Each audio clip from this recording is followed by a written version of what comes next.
네, 하루 주가 변동 허용폭이 상하 15%에서 상하 30%로 대폭 확대된 지 이달로 1년이 지났습니다. 그간 한국 주식시장이 15% 룰에 묶여 역동성이 제한된다는 지적이 많았는데요. 제도 변화 이후 시장은 어떻게 변화했을까요? 이보경 기자와 함께 알아보겠습니다. 안녕하세요. 안녕하세요. 네, 이 주식 변동폭이 확대된 지 1년이 지났습니다. 가장 두드러지는 변화 무엇인가요? 네, 주가 변동폭 확대 이후에 상한가 종목이 확 줄었다는 것이 가장 큰 변화였는데요. 주가 변동폭 확대 이전 1년과 이후 1년을 비교를 해봤더니 주가 변동 허용폭이 상하 30%로 확대된 이후에 상한가를 기록한 종목이 종전보다 눈에 띄게 줄었습니다. 당연한 결과라고 할 수가 있겠죠. 제도 개편 이전에는 유가증권 시장 상장사 중 상한가를 기록하는 종목이 하루 평균 7개가 나왔습니다. 몸집이 가벼워서 주가 변동폭이 비교적 큰 코스닥 시장에서는 평균 13개가 상한가를 도달했습니다. 하지만 주가 변동 허용폭이 넓어진 이후로는 유가증권 시장에서 2개, 코스닥 시장에서는 4개꼴로 줄었습니다.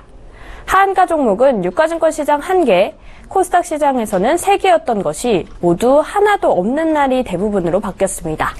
네, 또 당연한 결과겠지만 호재나 악재가 터지면 그것이 주가에 반영되는 속도가 빨라졌겠죠? 네, 그렇습니다.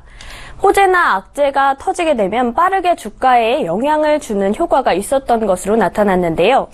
호재가 있으면 단시간 동안 주가가 치솟으면서 그 호재가 주가에 반영이 되고 반대로 악재가 터지게 되면 연속 하한가를 맞으면서 짧은 기간 동안 깊은 폭락을 겪는 거죠. 유가증권 시장 상장 종목 중에 지난 1년간 이틀 이상 연속 상한가를 기록한 종목은 총 24개였는데요. 이 중 상위 10개 종목은 평균 4.4일간 상한가를 기록을 하면서 이 기간 주가 상승률이 218%에 달했습니다. 주가 변동폭이 15%였을 때는 연속 상한가 상위 종목의 주가가 평균 6일간 130% 올랐던 것과 비하면 상승폭이 훨씬 커진 거죠.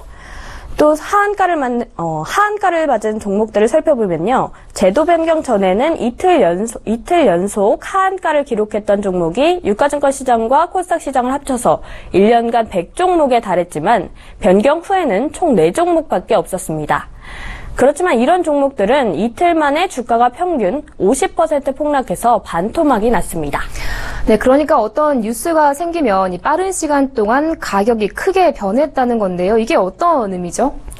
네, 제도 시행 목적이었던 가격 반영 효과가 제대로 나타났다고 볼 수가 있겠는데요. 가짜 백수 파문으로 좀 홍역을 치렀던 내추럴 엔도텍의 예를 들어보겠습니다. 가짜 백수 파문이 터졌을 때 하루 하락폭이 15%로 제한됐을 때였는데요. 장장 9일간 하한가를 맞았습니다. 나쁜 뉴스가 며칠에 걸쳐서 주가에 반영됐던 거죠. 그런데 이제는 하루 이틀 안에 모두 반영이 되고 끝이 나게 됩니다. 그러니까 시장에 더 많은 자유를 준 결과 본연의 가격 발견 기능이 강화된 것이라고 평가할 수 있겠습니다. 네, 그런데 이 주가 변동성이 너무 많이 확대되진 않을까 하는 우려도 있었거든요. 이 주가 변동성은 얼마나 커졌습니까? 네, 개별 종목의 주가 변동폭은 좀 늘었습니다. 코스피 지수의 하루 평균 변동성은 제도 변경 이전보다 소폭 늘어난 0.99%로 집계가 됐습니다. 주가 지수가 2000선이라면 하루 중에 평균 20포인트 정도 움직였다는 뜻인데요. 거래소는 큰 변화는 아니라고 봤습니다. 다만 시가총액 비중이 작은 중소형주만 추려본다면 변동성이 더 커졌을 가능성은 있습니다. 거래소 측은 지나친 주가 변동성을 통제하기 위해서 직전 체결가에서 크게 벗어난다면 잠시 단일가로 매매하는 동적, 정적, 변동성 완화 장치가 하루 평균 40번에서 50번꼴로 발동이 되고 있기 때문에 앞으로도 시장에 큰 충격은 없을 것이라고 설명을 했습니다. 네, 이 주식 변동폭이 상하 30%로 확대된 지 1년이 지났습니다. 이렇게 제도가 변화한 것이 우리 주식시장에는 어떤 영향을 미쳤는지 보도국 이보경 기자와 함께 알아봤습니다. 오늘 말씀 잘 들었습니다. 고맙습니다. 고맙습니다.